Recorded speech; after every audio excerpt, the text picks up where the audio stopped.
Ah, merci, bienvenue à tous et à toutes. Donc là, le but, effectivement, c'est de vous présenter le master SNS, donc sciences du numérique et du sport. Tiens, vas-y, Françoise. Donc ça fait partie de Digisport. Vous voyez là, le logo, c'est Digisport. On va vous expliquer ce que c'est exactement. C'est une école universitaire de recherche et en fait, ce master s'inscrit dans cet écosystème particulier. Et donc, c'est ce qu'on va vous présenter aujourd'hui. Vas-y, Françoise, c'est toi qui as la main sur Ah sur les oui, slides. pardon. Hop. Alors, Ok. de manière générale, d'abord, donc le but du master SNS, c'est de répondre à la révolution numérique dans le sport. Alors, on parle de révolution numérique, en fait, elle est déjà faite, cette révolution numérique. Vous le savez bien, hein, les capteurs sont partout, on a énormément de données. Le problème, c'est comment on va exploiter ces données-là. Donc ça, c'est des problèmes qui sont rencontrés à tout niveau. C'est-à-dire que, par exemple, à très haut niveau dans les fédérations, mais à niveau plus intermédiaire aussi dans les clubs, les associations sportive, on a ces problématiques de comment on va réussir à utiliser toutes ces données qu'on a de manière efficace, compréhensible et à la fois pour les entraîneurs et les athlètes. Mais là, je vous parle de sport, donc sport de haut niveau et sport performance en général, le grand public. Mais ça concerne aussi la santé et le bien-être. C'est finalement comment l'activité physique va permettre d'améliorer, par exemple, lutter contre la sédentarité, améliorer son bien-être, lutter contre des maladies chroniques, par exemple, comme le cancer. Finalement, tout ça, c'est les mêmes outils qu'il y a derrière. Il faut réussir à avoir une approche interdisciplinaire pour répondre à des défis scientifiques. Et ces défis scientifiques, en fait, qui sont nombreux. Vas-y, Françoise. Vous voyez, donc là, c'est juste un petit résumé, mais finalement, ces défis scientifiques, ça va à la fois des capteurs. Vous voyez, les capteurs multimodaux, ça veut dire différents types de données qu'on va pouvoir avoir avec ces capteurs-là. C'est une fois qu'on a conçu ces capteurs, parce que finalement, il va falloir créer des capteurs qui vont être adaptés au milieu, par exemple, du sport ou au milieu médical, où finalement, on va avoir des contraintes, par exemple, des contraintes énergétiques, des contraintes de fonctionnement dans l'eau, dans des conditions extrêmes comme la neige ou le froid. Et finalement, il va falloir trouver des capteurs, des transmissions de capteurs, des capteurs, des systèmes d'énergie pour avoir des capteurs qui fonctionnent longtemps. Ça, c'est des problèmes vraiment très électroniques au niveau des capteurs. Une fois qu'on a ces capteurs-là, finalement, on a encore des défis qui sont à l'interface de différents domaines, qui sont l'électronique, l'informatique, les statistiques et les sciences du sport. Vous verrez que ces quatre thématiques-là vont revenir tout le temps.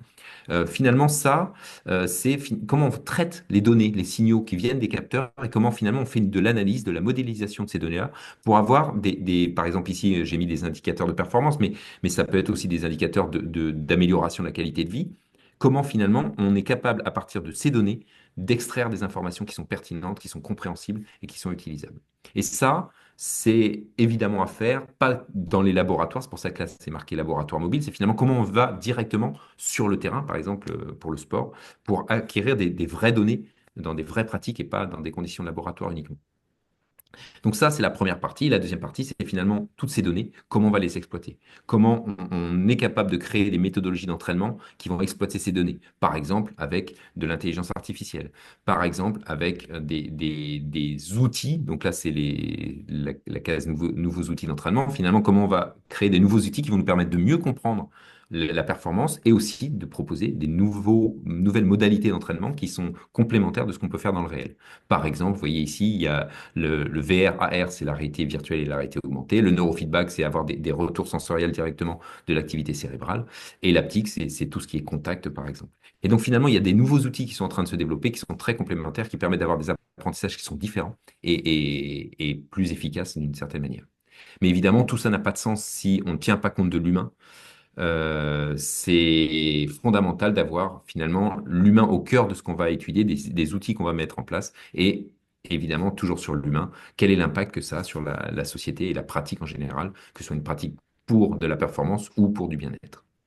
Et donc, vous voyez, finalement, là, c'est de manière, tiens, vas-y, Françoise, de manière pas exhaustive, Pardon. on a déjà ici, vous voyez, les fameux domaines dont je vous parlais. Alors, sciences du sport, Sciences humaines, sciences du sport inclus souvent, en tout cas de notre côté, puisqu'on est interdisciplinaire déjà naturellement, intrinsèquement en STAPS. Là, c'est sciences de la vie et sciences humaines et sociales. On pourrait déjà les regrouper dans les sciences du sport. On a les sciences des données, on a l'informatique, on a l'électronique. Et vous voyez, on a de toute façon déjà à toutes les étapes besoin d'avoir ces connaissances-là. Et pour faire ça, ça veut dire que pour relever ces défis-là, on a besoin d'acteurs, de futurs employés ou futurs créateurs d'entreprises, employeurs et autres, qui finalement sont à l'interface de ces domaines-là, pour pouvoir vraiment relever ces défis-là. Et donc, c'est ça le but du nouveau master qu'on a créé, c'est de former des acteurs interdisciplinaires. Vas-y, Françoise. Et donc, quand on parle d'acteurs interdisciplinaires, c'est à cheval entre les sciences du numérique et les sciences du sport. Et donc, vous avez compris, électronique, informatique, statistique et mathématiques, quoi, d'un côté, et les sciences du sport de l'autre, mais finalement, coupler tout ça. Et donc, les étudiants, on va le voir, vont arriver avec ces quatre profils-là. Ils viendront dans le master, on regroupe en fait des étudiants d'électronique, d'informatique, de statistique et de sciences du sport. Ils travaillent ensemble. Vous verrez, je vais vous en parler, c'est très orienté sur la pratique et ils ressortent vers un profil métier que vous pouvez voir là. Vous voyez, il y a quatre grands profils métiers qui sont plus orientés sur l'électronique, ce que vous voyez ici sous le nom de métrologie du mouvement humain et capteurs innovants, un petit peu plus du côté statistique, enfin statistique modélisation, pardon. Par exemple, modélisation biomécanique, on va analyser le mouvement, on va le modéliser, on va exploiter ces données. Le côté plus, cette fois, qu'on vous a sans doute entendu parler régulièrement de data science, donc les sciences des données appliquées au sport. Donc finalement, comment on va modéliser mathématiquement, comment on va mettre des statistiques, tout ce qui est apprentissage par ordinateur, machine learning, intelligence artificielle rentre dans cette catégorie-là. Et enfin, le côté plus informatique, comment on va créer des solutions informatiques numériques qui permettent d'évaluer, de quantifier la performance, mais aussi d'entraîner de manière différente. Donc vous voyez, les étudiants vont venir de ces quatre profils et vont aller vers euh, un de ces profils métiers. Et ça va déjà teinter leur parcours. Il va y avoir des modules qui vont être directement sélectionnés à partir de ça. Et ensuite, euh, les autres modules sont choisis par les étudiants pour teinter leur parcours. Vas-y, Françoise. Et donc, je vous disais, ce master fait partie d'un écosystème plus large, c'est l'EUR Digisport. C'est une école universitaire de recherche, donc c'est financé par le ministère. L'objectif, c'est d'avoir un écosystème qui est formation et recherche, donc d'où le niveau master et doctorat. Le master, ça inclut les deux universités rennaises et quatre grandes écoles que vous pouvez voir ici. Donc il y a Centrale Supélec, l'ENSAI, l'ENS et l'INSA de Rennes. Et donc les enseignants viennent de tous ces établissements pour justement donner une formation qui est interdisciplinaire. Et donc, cet écosystème offre aussi des moyens. C'est-à-dire qu'on a des mobilités pour les étudiants à l'international, on a des financements de doctorat, par exemple, et on a créé ce master qui n'existait pas. Et donc, ce master, vas-y, Françoise. Oui. Euh, ah oui, bon, ça, je vais passer. Tu peux Donc, vous êtes passer. dans un consortium, vous l'avez compris, avec plein de labos de recherche de toutes ces thématiques et plein d'équipes de recherche. Vas-y. Et, ah oui, j'ai oublié de le préciser, ça, un lien en plus avec le secteur privé, c'est-à-dire qu'on a toute une équipe derrière qui fonctionne autour du master et qui fait Donc on a une chargée marketing, par exemple, et communication, on a donc les responsables administratifs et formation, mais par exemple, cette chargée marketing est en lien, crée des forums entreprises, est en lien avec le secteur privé et donc en collaboration et coopération avec Florence Bidan qui est ici présente. Et donc voilà, ça crée ce lien, ça crée ce réseau et ça permet finalement de trouver des stages plus facilement. Et donc, on met en place tout cet écosystème autour de ce nouvel outil qui est les sciences du numérique et du sport. Et donc, pour la formation plus précisément, donc je vous en ai dit déjà pas mal, hein, ça va être rapide, vas-y Françoise. Vous l'avez compris, le but, c'est vraiment de créer des étudiants qui vont s'adapter. Donc là, tous les ans, on revoit la formation en fonction de ce que nous aurons fait, les retours que nous auront fait les étudiants, pour l'adapter aux besoins du marché. Le but, c'est évidemment que vous trouviez facilement un travail, hein, et puis que vous vous épanouissiez, que ce soit un travail intéressant. Et donc, pour réussir à faire ça, on a créé une formation qui est très modulaire. Et vous l'avez compris, je vous ai dit, ça va être en fonction du profil de l'étudiant qui rentre, mais en fonction aussi du profil de métier visé. Et donc ça, il va y avoir des modules qui sont obligatoires, qui vont être pour avoir les compétences pour avoir ce type de métier. Et tous les modules à côté vont pouvoir être choisis en fonction de la teinte que vous voulez donner à votre diplôme, ce qui vous intéresse un petit peu plus, qui sera plus complémentaire. Sachant que rien n'empêche, et ça, on a pas mal d'étudiants qui le font, de prendre des modules surnuméraires, c'est-à-dire en plus, en dehors des maquettes, dire, ah mais moi, ce module-là, il m'intéresse en plus.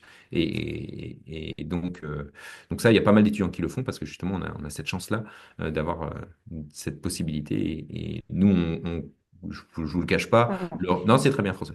Le recrutement, il va se faire beaucoup sur la motivation, enfin sur les compétences et les motivations, parce que là, on demande aux étudiants de vraiment s'investir, c'est-à-dire qu'on met beaucoup de moyens pour que les étudiants comment dire, bah, sortent de la formation avec beaucoup de compétences, notamment pratiques, mais on demande beaucoup d'investissement aussi en contrepartie. Et donc là, vous voyez, par exemple, vous avez vu la vidéo, peut-être tu peux la relancer, Françoise, la vidéo. Ça, c'est la plateforme qu'on a mis en place au sein du campus de Villejean, donc, mais qui est ouvert à tous les étudiants. Enfin, tous les étudiants de Digisport, pardon, doctorants et master. Et vous voyez, ça, c'est une salle expérimentale, comme on a dans notre laboratoire de recherche, mais qui est dédiée cette fois que à la formation. Donc, on a tous les outils de pointe, la capture de mouvement, les plateformes de force, des ergocycles, de la réalité virtuelle, etc. Et ça, Françoise va en parler, on met en place des projets pour exploiter ces données-là et être capable de les utiliser. Et ça permet de tester les 4 profils dont je vous ai parlé. Vas-y, tu peux avancer. oui. Voilà, c'est les 4 profils dont je vous ai parlé. Donc là, si je les prends dans l'ordre, si on zoome un petit peu dessus, le premier, c'est la métrologie du mouvement et les capteurs innovants. Donc vous l'avez compris, c'est vraiment créer ces nouveaux capteurs. C'est finalement comment on va utiliser soit des capteurs existants et on les adapte, soit comment on crée de manière électronique des nouveaux capteurs qui vont être vraiment spécifiques aux contraintes du sport et de l'activité physique qu'on va étudier, qu'on va vouloir analyser. Donc ça, c'est la partie vraiment plus électronique. Le deuxième profil, il est, lui, analyse modélisation. Donc là, on est typiquement dans ce qu'on connaît un petit peu plus en STAPS. En tout cas, c'est tout ce qui est analyse biomécanique, comment on va capturer le mouvement avec des systèmes, comme vous pouvez voir sur la photo là, des systèmes optoélectroniques, par exemple, ou avec des systèmes juste purement basés vision, caméra vidéo, comment finalement on extrait automatiquement ce mouvement-là, comment on va le modéliser, comment on va évaluer l'erreur, comment on va optimiser ça. Donc là, on est vraiment sur de l'analyse, modélisation et simulation biomécanique. Le troisième profil, lui, il est plus finalement ces données-là, comment on passe à l'échelle, comment on va utiliser des statistiques et des modèles mathématiques pour exploiter toutes les données qu'on a et comment on en extrait des informations qui sont compréhensibles par les. Donc, vous voyez, je vous ai parlé de performance, mais il y a aussi pour le risque de blessure le lien entre il faut être performant, il faut être très fort, mais il faut tenir dans le temps. Et donc, c'est toujours cette balance au niveau sportif. Et donc, voilà, ça, c'est vraiment le profil sciences des données qui est plus statistique et mathématique.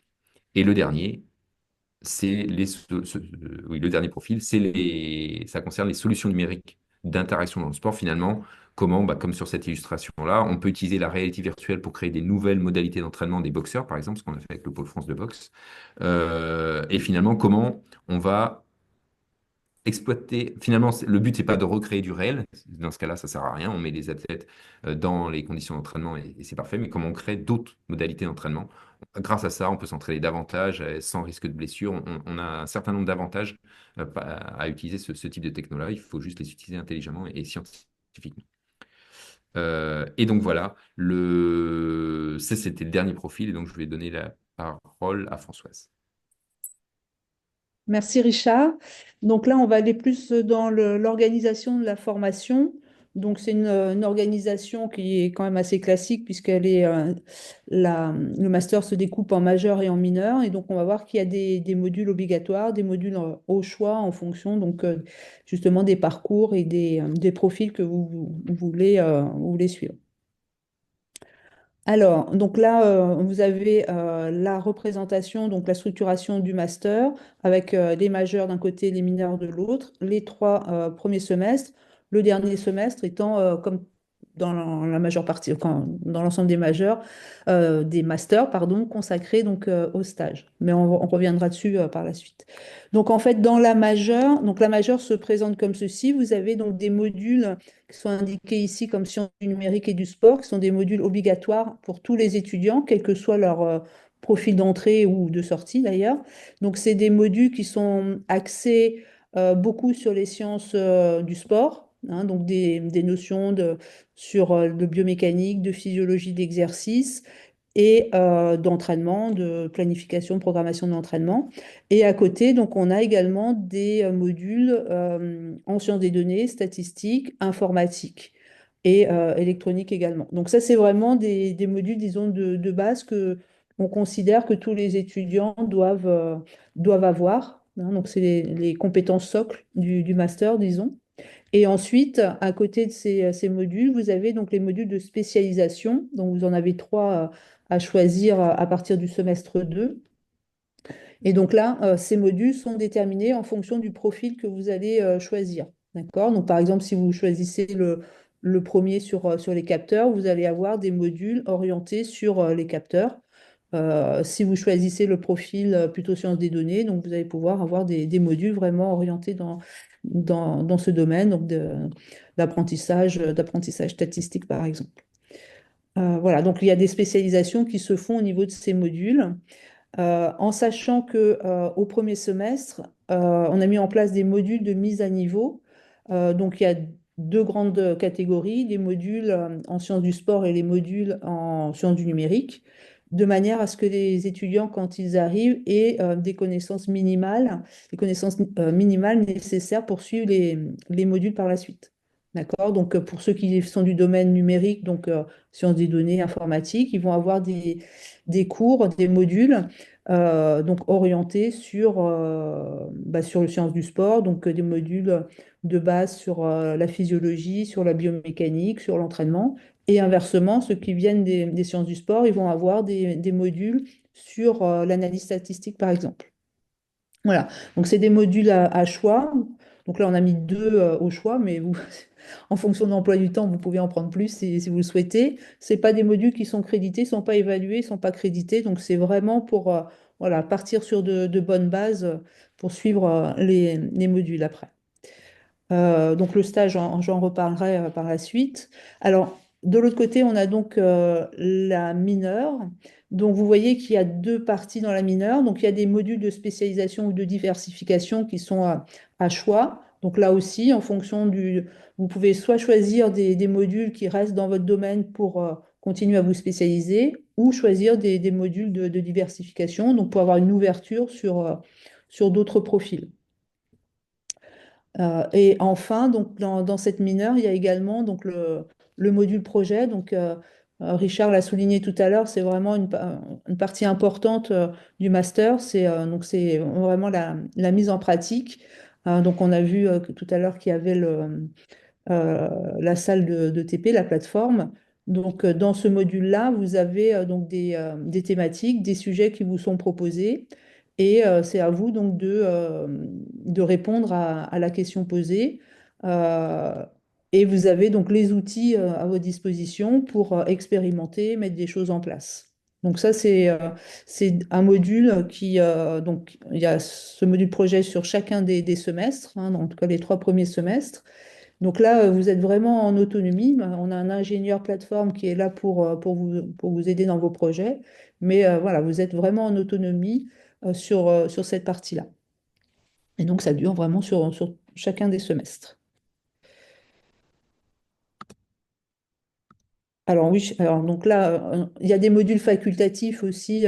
Donc là, c'est indiqué au semestre 4, mais sur les autres semestres, il y a également des possibilités de prendre un module supplémentaire si vous le souhaitez. Donc là aussi, ça n'entre pas dans le calcul de la moyenne du master. C'est vraiment si vous voulez avoir une compétence supplémentaire. Donc il y a des possibilités de suivre une mineure surnuméraire.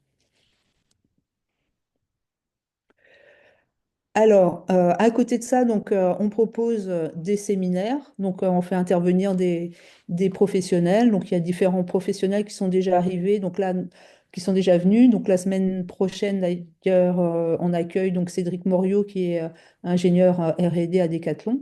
Voilà, donc voilà, c'est intéressant donc d'avoir différentes visions. Côté industrie, côté perf, par exemple, avec Christopher Carling, qui était responsable de performance à la FFF. Donc voilà, on essaye de faire intervenir des professionnels. On a également un forum entreprise qui est organisé au mois de juillet, hein. Donc, on essaye de regrouper des professionnels pour qu'ils présentent leur entreprise et pour qu'il y ait aussi des contacts entre les étudiants et ces professionnels. On organise également des événements donc de type hackathon. Donc là, Alors, on a un challenge, bon, c'était en mars, non? Je ne sais plus quand il avait été fait, ce Data Challenge sur Stat et Sport en collaboration avec la Fédération française de rugby. Voilà, donc bah, voilà, dans l'événement, il y a le forum entreprise qui est rajouté. Donc là, voilà, on essaye de mettre ça en place, on en crée, on va en développer de nouveaux, notamment en collaboration avec des universités européennes. Donc ça, c'est en cours. Hein, on essaye de vous proposer des challenges. Et par rapport à l'entrepreneuriat, donc pour les étudiants qui sont intéressés par ce volet-là, alors on est en contact avec Rennes School of Business et l'INSA. Donc là aussi, ils ont un challenge spécifique sur l'entrepreneuriat et ils ont un module de cours orienté aussi vers la création d'entreprise. Donc ça peut être également un point intéressant si vous êtes, si vous voulez vous orienter vers ce domaine. Par rapport à l'organisation toujours, donc vous avez vu sur le tableau tout à l'heure, il y a donc 2 stages qui sont obligatoires en cours de formation, donc c'est là aussi assez classique. Donc on a une durée, un stage d'une durée minimum de 5 semaines au semestre 2 du master 1. Donc là, nos étudiants vont bientôt partir, donc ils vont partir en avril en stage. Et le stage de fin d'études, donc en M2, au semestre 2 du M2, qui dure entre 4 et 6 mois, donc avec une obligation donc, de gratification ici pour les structures. Euh, Par ailleurs, donc, il y a un certain nombre de nos étudiants qui sont partis à l'étranger, donc que ce soit en Master 1 ou en Master 2, hein, pour faire leur stage, notamment grâce au financement proposé par Digisport. Hein. Donc, il y a des bourses de mobilité qui sont proposées, qui financent donc le voyage et le séjour. Et donc, il y a une petite carte ici qui vous donne déjà un petit peu un aperçu donc des stages qui ont pu être effectués dans différentes parties du monde. Voilà. Donc ça, c'est intéressant, hop, pour découvrir voilà, d'autres laboratoires, d'autres structures. Vous voyez, donc il y en a en Europe, mais aussi, donc là, c'était au Canada, au Brésil. Voilà, et puis en Australie aussi, je crois. Non, oui, c'était Australie ou Nouvelle-Zélande, je ne sais plus. Australie. Ah bah si, voilà, Australie. Voilà, donc ça, c'est une possibilité qui est donnée donc, aux étudiants voilà, de partir et de suivre, de faire un stage à l'étranger. Alors juste, Je sais pas si vous avez vu, vous n'avez pas vu ma carte, c'est Non, on ça? n'a non, pas c'est ce que vu. j'allais dire. Ah, C'est pas très grave, mais mince. on n'a pas vu la Ah, carte. bon, j'ai mis le lien, mais bon, dommage. Alors du coup, je reviens comment. Voilà. Bon, bref. Bon, voilà, donc pour vous dire que c'est une possibilité qui vous est offerte. Alors là, c'est peut-être pas très visible, je ne sais pas si vous le voyez bien, mais voilà, ça vous donne une idée un petit peu des thématiques, des différents stages qui ont pu être réalisés. Donc on voit qu'il y a des stages qui sont vraiment orientés vers la performance, que ce soit dans l'analyse de données, la mise en place de capteurs, etc. Donc sur performance, et il y a aussi des stages qui sont plus orientés vers la santé, le domaine de la santé, donc notamment. Donc c'est voilà, c'est juste pour vous donner un petit peu une idée de ce qui peut être proposé dans le cadre des stages. Alors par rapport aux poursuites après le master, sauf si vous avez des questions peut-être déjà, non? On verra après les questions. Alors, donc bien évidemment, donc à l'issue du master 2, les étudiants pourront poursuivre leur formation donc, en thèse. Hein. Donc, Richard vous a parlé de l'EUR Digisport, donc c'est vraiment une formation master-doctorat. Et donc là encore, on a une aide à la mobilité internationale dans le cadre de ce doctorat. Donc actuellement, on doit avoir 2 étudiants qui sont en thèse, issus du master et qui sont en thèse chez nous. Et donc, on a en plus des thèses qui sont labellisées par Digisport à partir du moment où la thématique rentre dans le topic. Ensuite, donc, il y a également une insertion possible à l'issue du Master 2.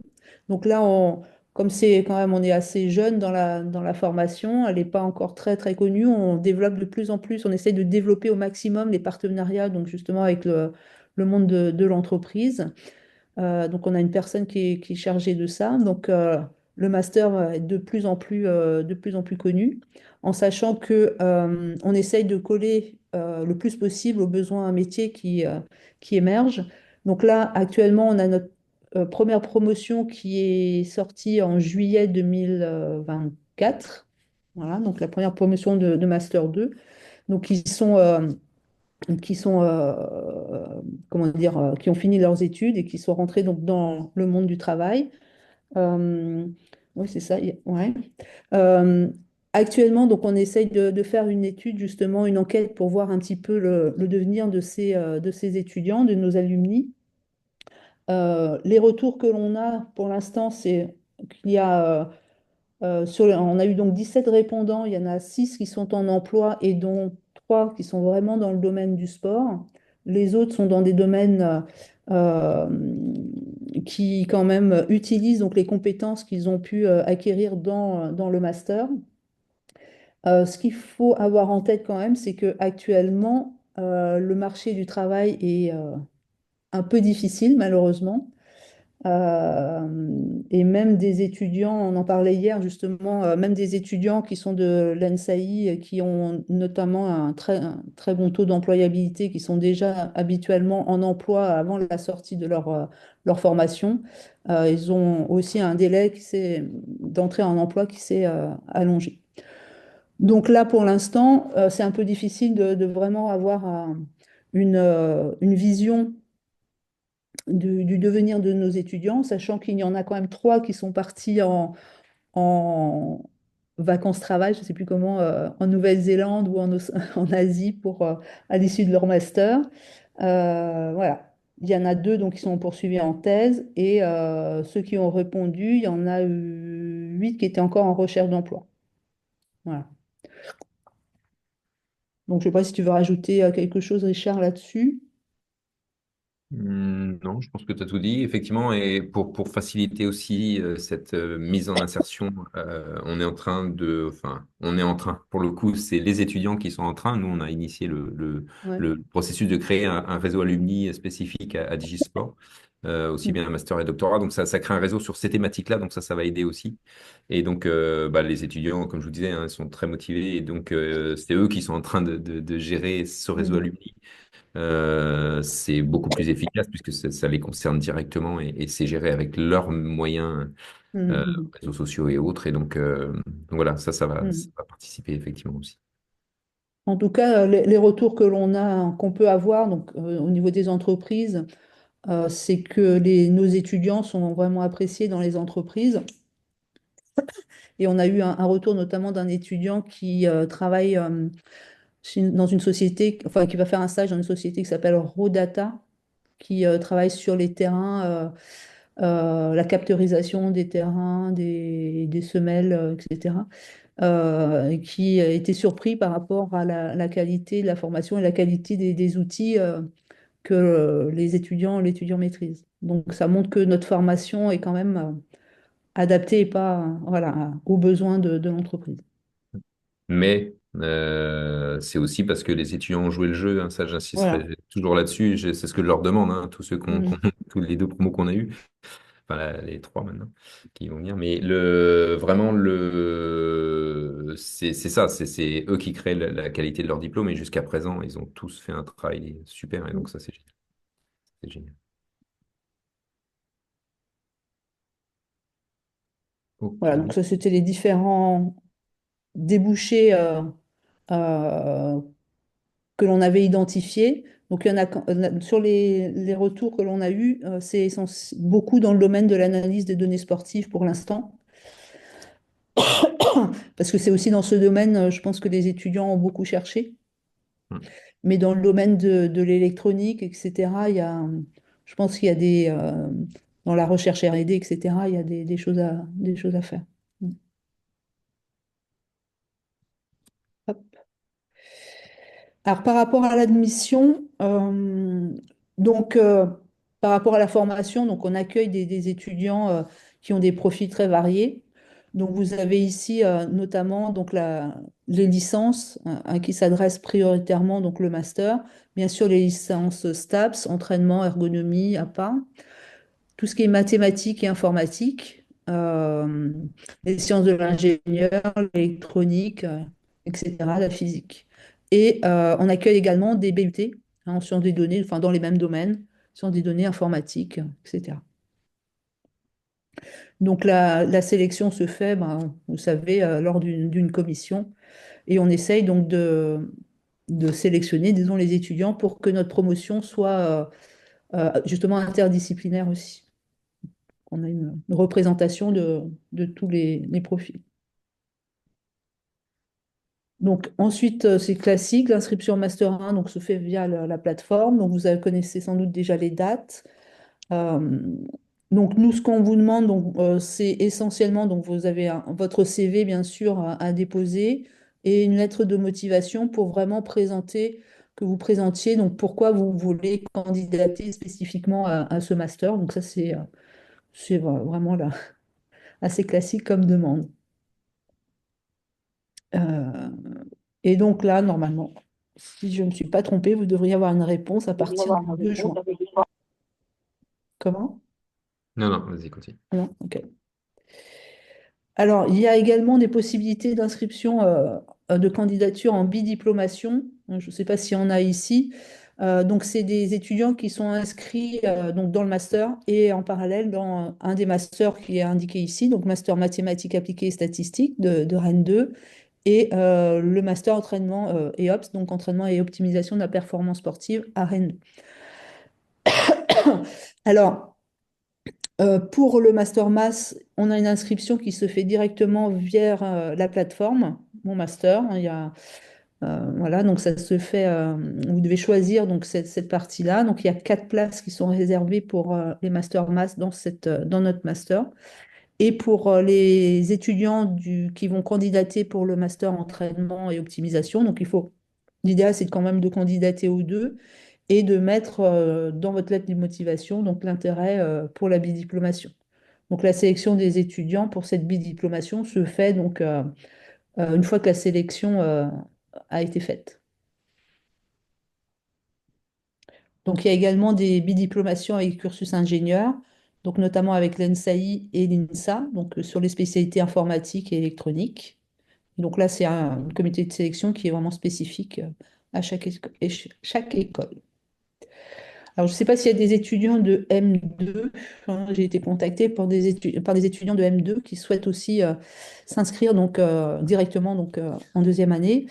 Donc là, c'est la plateforme e-candidat de l'Université de Rennes 2 hein, où se fait l'inscription. Alors, je n'ai pas les dates exactes, mais nous, on est dans la deuxième vague, deuxième période, donc mi-avril, mi-mai 2025, en sachant ici que les places sont vraiment très, très limitées. Et donc, il faut avoir vraiment un très bon dossier et une motivation surtout qui est claire et bien expliquée. Donc là, une réponse mi-juin. Voilà.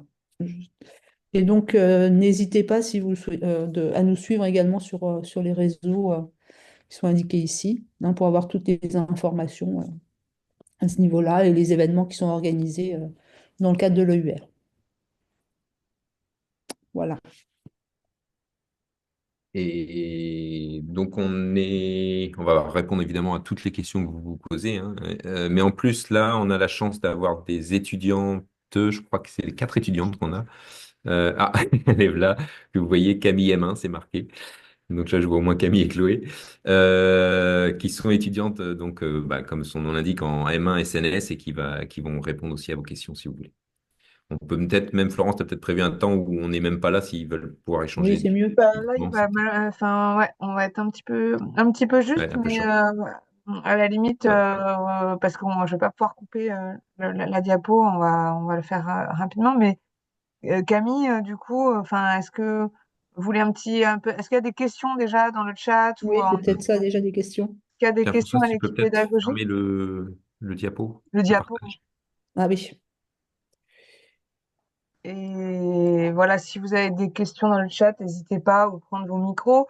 Et puis sinon, bah, Camille et puis les personnes qui sont avec vous là, est-ce que vous pouvez nous dire un petit peu plus sur aussi peut-être pourquoi vous avez choisi cette formation en fait, d'où vous venez et puis nous partager un peu votre vécu et votre ressenti de ce master? Bonjour à tous, moi c'est Camille, il y a Chloé à côté de moi.